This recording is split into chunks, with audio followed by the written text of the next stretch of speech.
Muy bien, continuamos aquí en nuestro programa y como siempre, tratando de llevar a la sociedad ese punto donde podamos todos entendernos, conocernos y por supuesto buscar soluciones. Uno de los casos que siempre, lo dije hace 2 semanas en el programa, me preocupa son los casos de feminicidios, los maltratos a los ancianos, a los niños, a las mascotas incluso, que en el país a veces no hay conciencia en estos temas. Pero hoy quiero hablar con la magistrada Aura Luz García, quien tiene datos importantes y que me gustaría conversar con usted sobre lo que nos pasa aquí en el país. Bienvenida, magistrada, ¿cómo está? Gracias, muy bien, gracias.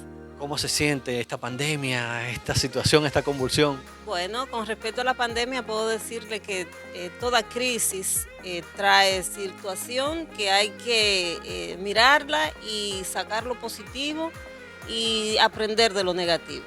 Nosotros hemos sacado muchas oportunidades de mejorar en ese tiempo y también de buscar resultados de aquellas cosas que no podíamos hacer en el tiempo ordinario, en el tiempo de normalidad. Entonces nos enfocamos en obtener resultados en aquellas cosas que el tiempo no nos permitía y podemos señalar que hemos avanzado bastante. Hemos avanzado bastante. Bueno, una pandemia que tenemos en el país desde hace mucho tiempo, y lo catalogó como tal, una pandemia, es el asunto de los feminicidios. Esto es algo que a veces uno, no sé, uno se expresa y no sé si duele o no, pero es como que eso está en la piel, en la sangre. ¿Dónde es que está todo esto? Es un chip que tenemos. Aquí en el país esto no acaba. Este año han continuado los casos de feminicidios. Y magistrada, de verdad que es preocupante. A mí me preocupa mucho. Por eso vine a su despacho en el día de hoy, porque también quiero que el público vea, entienda que ustedes están muy preocupados y que están trabajando en eso. Bien, usted le dice pandemia. Yo he hecho unos artículos y lo he publicado en un blog que tenemos y le hemos llamado Feminicidios pendientes de control en República Dominicana. Y es un tema que nos llama poderosamente la atención, porque cuando hablamos de feminicidio, estamos hablando de un delito que afecta las fibras más sensibles de nuestra sociedad. ¿Por qué? Porque aparte de terminar con el bien jurídico más importante que pudiera tener un ser humano, que es la vida, la secuela que ello deja es muchísimo mayor. Así como también, por ejemplo, los niños que quedan en orfandad. Y ahora, aparte de que esa manifestación violenta que se irradia en toda la sociedad, pero que es más notorio cuando es en el ámbito de la violencia intrafamiliar y de género. Y ahora, unido también con ese fenómeno que estamos notando que posterior al, al feminicidio viene el suicidio del agresor. En el año 2020, en esta jurisdicción de La Vega, se reportaron 6 feminicidios. Entre ellos, 4 terminaron con la vida también del agresor. Para nosotros es bastante grave y bastante alto esos números. Una sola mujer que pierda la vida es significativo por el daño que ocasiona a esa familia, a la sociedad y al país en sentido general. Así pudimos determinar, o según los números que llevamos, con las estadísticas de los hechos violentos que terminan en feminicidio, que no es más que la violencia extrema, es que como el nivel más alto en que puede llegar la violencia intrafamiliar y de género. Para el año 2019 en nuestra jurisdicción alcanzamos 4 feminicidios. Bastante para una provincia que no tiene una población tan alta. 4 es demasiado. En este año 2021, gracias a Dios, aparte del trabajo que se hace para la prevención, eh, tenemos fe y siempre oramos para que no ocurran feminicidios. Pero el año inició con una joven de nacionalidad haitiana, residente en Jarabacoa, y podemos contar ese para este año. Y siempre trabajando para evitar que sigan ocurriendo. Por eso le damos atención desde que la mujer llega a la unidad de atención a la violencia de género, que está en la calle Mario Concepción de esta ciudad. Y ahí necesariamente desde que la mujer llega hay un protocolo que se debe cumplir, que es la toma de la denuncia, así como también es evaluada físicamente, psicológicamente y dependiendo de los resultados de esa evaluación psicológica, si la misma sale que tiene un riesgo alto de continuar la violencia, inmediatamente activamos para que sea remitida a la casa de acogida. Y aquí voy a hacer un alto, y es una necesidad que tiene nuestra provincia de hacernos de una casa de acogida. ¿Por qué le digo que es una necesidad que tenemos?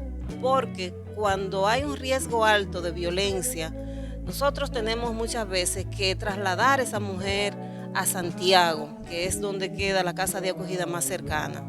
Cuando ocurre en horas avanzadas de la noche, viene lo que nosotros llamamos una victimización secundaria. Es que para protegerla a ella, la llevamos al cuartel hasta el día siguiente. Quiere decir que aparte de que esa persona ha sido afectada por su pareja, por su novio o exnovio, el mismo sistema la victimiza, porque dejarla detenida, tratando de resguardarla hasta que pueda ir a una casa el día siguiente, yo pienso que es demasiado para una mujer que está en una condición psicológica difícil, así como también la seguridad de su vida queda también afectada. O sea que claramente sabemos que aparte del problema de educación, del problema de la moral, la cívica, lo psicológico, lo religioso, lo que tengamos en el hogar, la justicia también está incompleta en ese sentido. Son muchos los retos que tenemos enfrente, muchos son los desafíos. Con las herramientas que tenemos, sabemos que en los últimos años, a partir del año 97, cuando se promulga la ley que regula o trata lo que es la violencia intrafamiliar y de género, es mucho lo que se ha avanzado, pero todavía nos falta esa atención integral. Fíjese que el derecho tiene fines. Uno de esos fines es la justicia. La vida en armonía sería otro de los fines, así como también la seguridad. Y la seguridad se desdobla en dos aspectos. Uno, que es la prevención, quiere decir que cuando ocurre un feminicidio, la prevención no hizo la parte que le corresponde, y es un deber del Estado a tomar todas las acciones que sean necesarias para evitar que ese hecho ocurra. Ahora bien, una vez que los filtros o las acciones fallaron, viene lo que es la aplicación de la justicia para esa persona que se ha desviado de un comportamiento correcto, adecuado, pacífico, armónico. Y en ese orden viene el sistema de justicia a cumplir con ese rol. Pero muchas veces también fallan. Y es por eso cuando vimos en días pasados una manifestación de la sociedad por un feminicidio ocurrido en Palmarito a finales del año 2019. En ese caso hubo una revuelta y nosotros dijimos en ese momento, es que yo entiendo a la sociedad cuando eso ocurre, porque el Estado falló con la prevención y también falla con la aplicación de la justicia. Porque se supone que una persona que ha cometido un hecho tan grave debe mantenerse dentro de las medidas de coerción o debe estar privado de libertad hasta que se conozca su proceso y un juez determine su culpabilidad o no. Fíjese que usted habla del fallo de la justicia y me trajo a mi memoria un gran fallo que en lo personal yo lo viví. Y por casualidades de la vida también entiendo que usted está involucrada en esto y hablo de mi prima hermana Miguelina, quien ya en este mes cumple otro aniversario, cumpleaños, y también sobre su caso. Es un caso que creo a nivel nacional conmocionó a la sociedad. Su pareja, padre de sus hijos, le propinó 25 estocadas y desde ese momento sí, empezó a abrirse como un canal, pero ella denunció su caso muchas veces, incluso a los medios de comunicación, unos días antes de que le sucediera, y falló la justicia.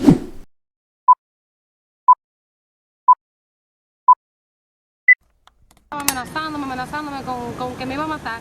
Entonces el martes, hoy hace 15 días, yo me le fui corriendo. Me le fui corriendo porque él me dijo que me iba a matar. Y hoy es la hora de que hoy es 15 días y todavía aquí en la fiscalía no puede darme una orden de arresto. ¿Y tú le pusiste la querella? Yo le puse la querella desde hace hoy 15 días, estoy en eso y todavía ahora mismo acabo de salir de güey, todavía la orden de arresto no han podido dármela. ¿Y cómo se llama tu esposo? Jonathan Minaya. ¿Y tú has tenido otra vez ese problema Sí, con él? él me agredió una vez. Déjame ver, ¿eso Sí, te lo ha hecho él? Sí, una vez me hizo eso.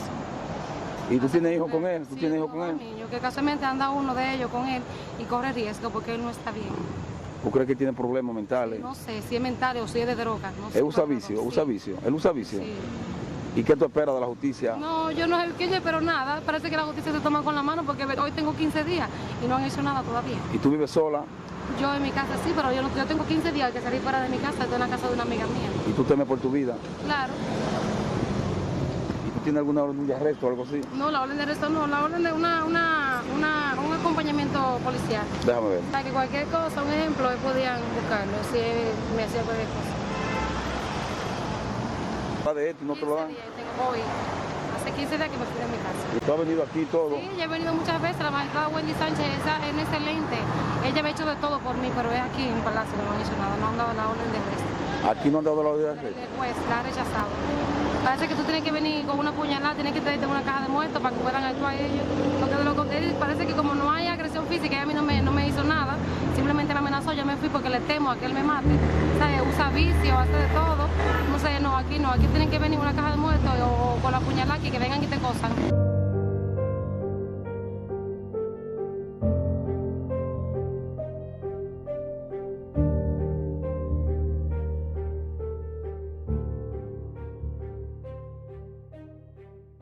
Sí, recuerdo bastante bien ese caso. Ocurrió en Santiago, en el sector de Pueblo Nuevo. Tuve la oportunidad de trabajar, conocer la medida de coerción. Recuerdo que tuvimos que desplazarnos al Hospital José María Cabral Ibáez a conocer esa medida de coerción. Y fue un caso que conmocionó la ciudad de Santiago en ese momento, así como también el país. Y yo pudiera decirle, y creo que sin temor a equivocarme, de que ese caso transformó la persecución de los delitos de violencia intrafamiliar y de género en el país. A partir de ese momento, todos los casos había que prestarle atención. Recuerdo que eso que usted dice, que había puesto la denuncia, pero en un momento ella desistió, que esa es otra particularidad que tienen los casos de violencia, el desistimiento de la víctima, pero son casos que son de orden público y es una persona que está afectada emocionalmente y el tribunal, los jueces, no deberían tomar esa parte en cuenta. El Ministerio Público debe continuar esa acción. Y a partir de ese caso, para retomar la idea inicial, todos los casos, independientemente si la víctima desiste, si no desiste, si quiere continuar o si está en la etapa de conciliación o luna de miel, como le llaman, entonces el Ministerio Público debe continuar. Pienso que es un caso muy icónico para la República Dominicana, el caso de Miguelina, y cambió el sistema y creo que se han tomado medidas para prevenir esos delitos. Me refiero a la atención de esa víctima cuando llega a la unidad. Porque tenemos que tener en cuenta que cuando hablamos de violencia intrafamiliar se va a tomar en cuenta el ciclo de la violencia. y refería con anterioridad el desistimiento de la víctima. Pero los operadores del sistema, dígase fiscales, jueces, psicólogos, saben y conocen el ciclo de la violencia, que es la tensión cuando existe como esa dificultad en esa familia, que hasta un alfiler que caiga se siente, y esa tensión ahí. Luego viene la explosión, que es cuando la violencia explota, vienen las agresiones. Luego viene la tercera etapa, que es el distanciamiento. Y en ese momento es que la mujer lo informa a su familia, va a la fiscalía a denunciar, permite que le hagan las evaluaciones psicológicas, se va de la casa. Poco tiempo después, entonces viene la cuarta etapa, que es la de conciliación o luna de miel. Entonces vuelve a la tensión, y por eso es que le llaman un ciclo, porque eso se repite. ¿Cuál es la dificultad de la repetición de ese ciclo? ¿Dónde viene el problema? Que la violencia aumenta. Cada vez que ese ciclo da una vuelta, las lesiones físicas cada vez son mayores. Y termina entonces en lo que le llaman la violencia extrema, los feminicidios. Nosotros utilizamos el término feminicidio porque el pueblo, la gente, la sociedad lo ha asumido como tal, pero a nivel normativo, en nuestra legislación no tenemos ese término, sino tenemos lo que es el homicidio, que es la muerte de una persona. Y si tiene alguna agravante, los casos de feminicidio o muerte de una mujer casi siempre vienen acompañados de la premeditación, de la acechanza, y por eso entra entonces en lo que le llaman asesinato, cuya pena es de 30 años. Fíjese que usted me dice lo del caso de Miguelina y que sentó un precedente, si se quiere. Recuerdo que posterior a ella hubo otro caso en Santiago, una rubia, no recuerdo su nombre, y también le propinaron casi 30 puñaladas. Y el punto también que dice, donde la tensión, tenemos un problema con la policía, con la tensión de que van, de que como en forma de burla, si la quitas o no quitas la denuncia, son cosas que se manejan en ese aspecto que no estoy seguro que se haya curado. Porque tenemos un concepto de que lo que dice también que si la mujer pone la denuncia luego se echa para atrás y allí el policía se agarra para decir no te recibo. En Estados Unidos, por ejemplo, que a mucha gente no le gusta, que no sé, ¿cómo le dicen? El imperio y la cosa. Allá está bien, te perdono, vamos a perdonarnos, pero el caso está abierto. Mira, los cambios culturales toman tiempo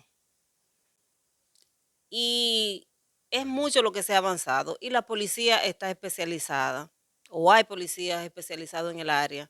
Debe seguir ampliando, debe seguir trabajando en ese sentido.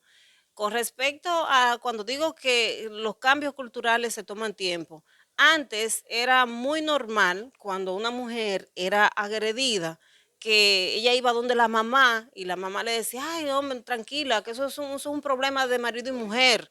O los problemas de marido y mujer se resuelven en la alcoba. O simplemente cuando una persona iba a la policía, muchas veces no le tomaban la denuncia a esa víctima, porque decían, eso es pleito entre marido y mujer. Ahorita eso se resuelve, pero gracias a Dios, eso ha quedado superado, eso ha quedado en el pasado. Ya no se ve como un tema de marido y mujer, como un pleito entre marido y mujer, no, es un tema de orden público, y que es el deber del Estado de estar ahí presente y de evitar la ocurrencia de esos hechos violentos, y luego entonces darle la atención integral a esa víctima. Las denuncias, ha aumentado el proceso de denuncia, ya la gente tiene un poco más de confianza o seguimos en esa restricción. Las denuncias se están haciendo. Todavía hay cifras negras de violencia intrafamiliar. Aprovecho este medio para invitar a cualquier mujer o cualquier persona, niños, informarlos a los adultos, pero cuando una persona es víctima de violencia, da un paso importante la denuncia. Y si esa persona que es víctima directa de esa violencia, no denuncia, pero el vecino sabe que esa persona está siendo víctima, ese vecino tiene que asumir el compromiso de denunciar. Gracias a Dios se han abierto las vías de comunicación. Tenemos la línea 212, donde se puede denunciar cualquier hecho de violencia inmediatamente. Eso es una línea, se toma a nivel nacional y le informan inmediatamente a la fiscalía correspondiente sobre el hecho denunciado para que se tomen las medidas correspondientes. A nivel nacional, ¿tiene alguna cifra de cuántos casos de homicidio llevamos ya? Bueno, el año pasado, según vi en el periódico, terminó con un número alto de 70 feminicidios, demasiado alto. Y vi también que para este año van 46 víctimas. No son números exactos, son datos que lo tomo del periódico y creo que una es demasiado. Una mujer que caiga con el tema de la violencia, es mucho, porque es mucho lo que se pierde. Ahora, las denuncias llegan, magistrada, y tengo entendido que, o sea, yo vengo hoy a denunciar, pero hay casos del año pasado, antepasado, hay un proceso también que es lento. Bueno, una vez el caso llega al Ministerio Público, presentamos la medida de coerción, la llevamos a los tribunales. Hay un tema de conciencia al momento de aplicar la ley. No puedo yo decirle, tengo que acoger los resultados de los tribunales. Cuando no lo comparto, cuando no estoy de acuerdo con ellos, los recurro. Pero creo que debe haber un poco de conciencia. El hecho de que una víctima, si todos los operadores del sistema sabemos que la violencia intrafamiliar es de orden público y también se sabe que hay una afectación psicológica y que la víctima no está en el dominio psicológico de su acción, el tribunal, porque se presente un desistimiento, debería analizar otros aspectos para decidir si la medida que va a tomar o si va a condenar o no. No solamente porque una víctima desista, ella no tiene interés y el caso, sin importar la gravedad que tenga, esos otros aspectos no se ven. Yo creo que tenemos que hacer un poquito de conciencia en ese sentido, conocer la realidad de la República Dominicana, de nuestra jurisdicción y obrar en consecuencia, aplicar la ley. No es que irnos a los extremos, simplemente hay una normativa que el Ministerio Público, una vez presente el caso con los elementos de prueba que sirvan para destruir la presunción de inocencia, debe haber una consecuencia jurídica, porque es la única manera en que la ley existe y es para ello, para evitar con la imposición de una sanción, la prevención, que sea disuasivo. La gente sí sabe que a una persona lo condenaron 4 o 5 años porque agredió gravemente a una mujer. El vecino puede darse cuenta, mira, a mi vecino lo condenaron por ese hecho. Sabe que hay una consecuencia por esa conducta y esa consecuencia tiene que servir de disuasivo para erradicar o eliminar o disminuir por lo menos la violencia intrafamiliar. Esa me gusta mucho. Si yo le doy un toquecito, por ese toquecito nada más me va a dar una reprimenda verbal. Entonces, no, no sirve. Entonces, en ese sentido, magistrada, y ya casi concluyendo, me gusta eso de que no como usted dice, no un extremo, pero que sí que haya una pena de causa, una situación que lleve a sí, una consecuencia. Ahora, ¿ustedes no han pensado también en términos general? Pues yo no creo en esto de los trujillatos y las muertes y la pena de muerte, pero sí, en términos general, ¿no han pensado que aumentar los años también para otro tipo de penas? Porque tenemos 30 años, psicológicamente también no podría influir. En ese sentido, tenemos una ley.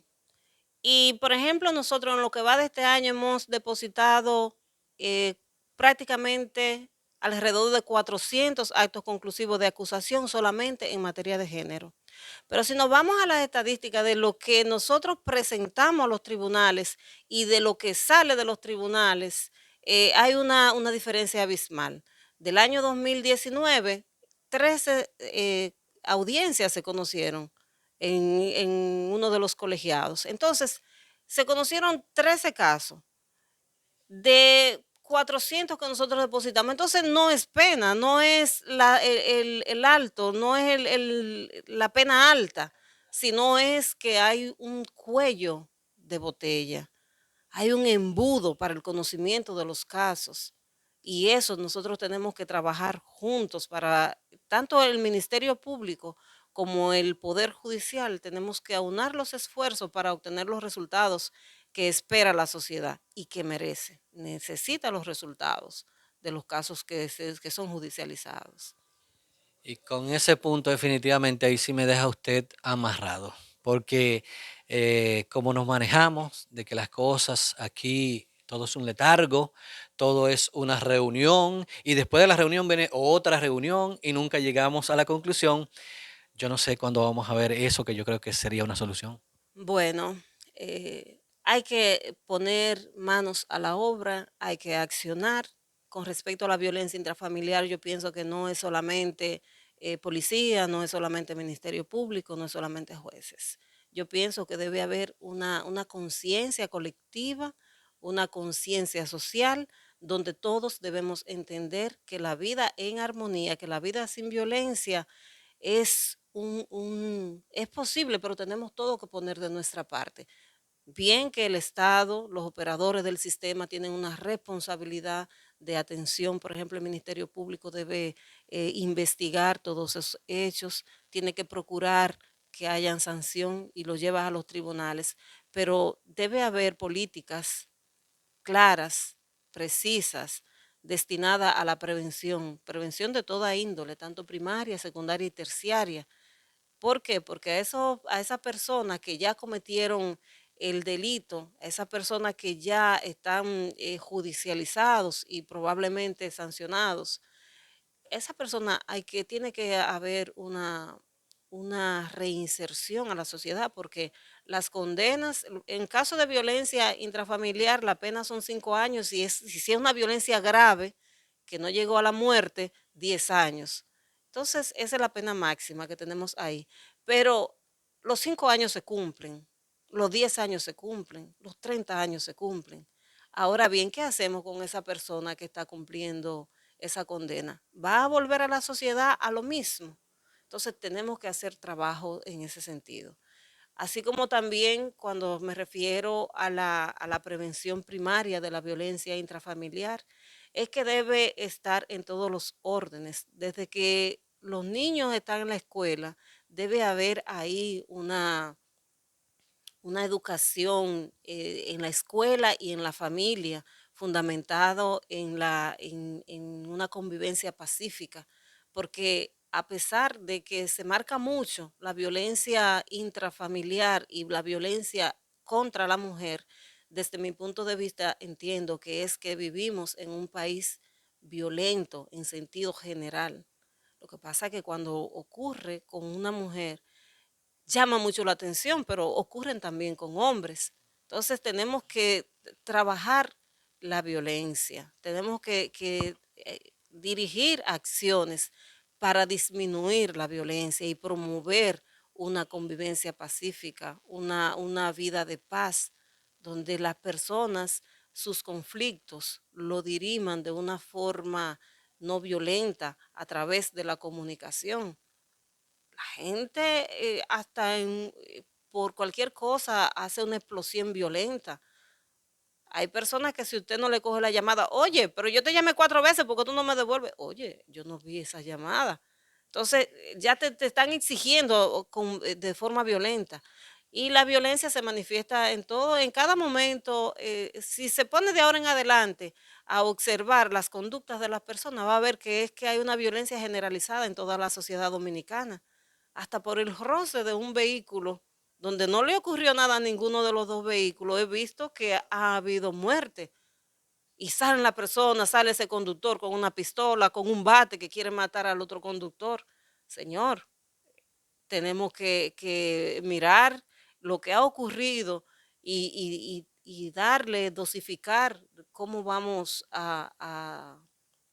a darle respuesta a ese hecho que ocurrió. Todo tiene solución y lo que no tiene solución, bueno, pues no era un problema. Ahora los problemas tenemos que trabajarlos. Creo que hace falta mucha atención psicológica, falta educación, mucha educación.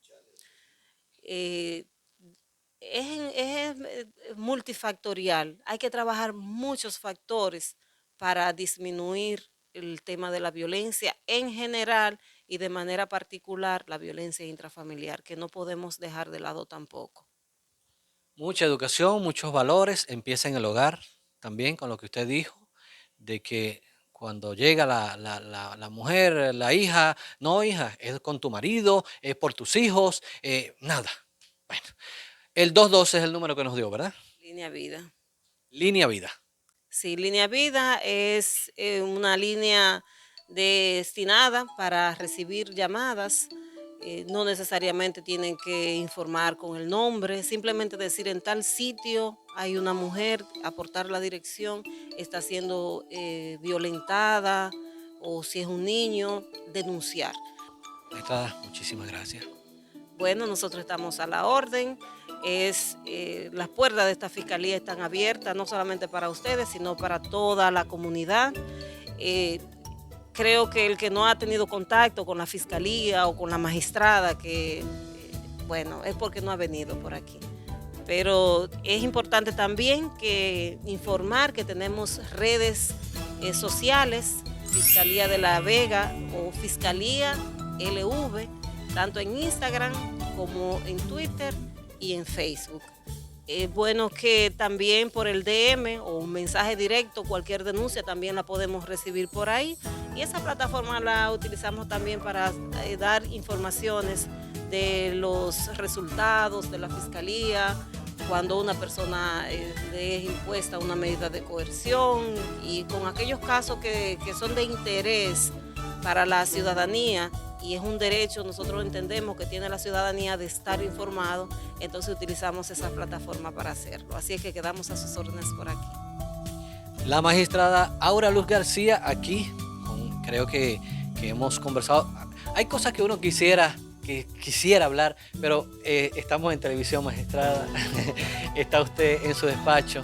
Y bueno, vamos a seguir con las puertas abiertas, como usted dice. Muchísimas gracias. Seguimos aquí en Noticias Entre Redes con el mensaje para la sociedad y esperando que haya resultados positivos.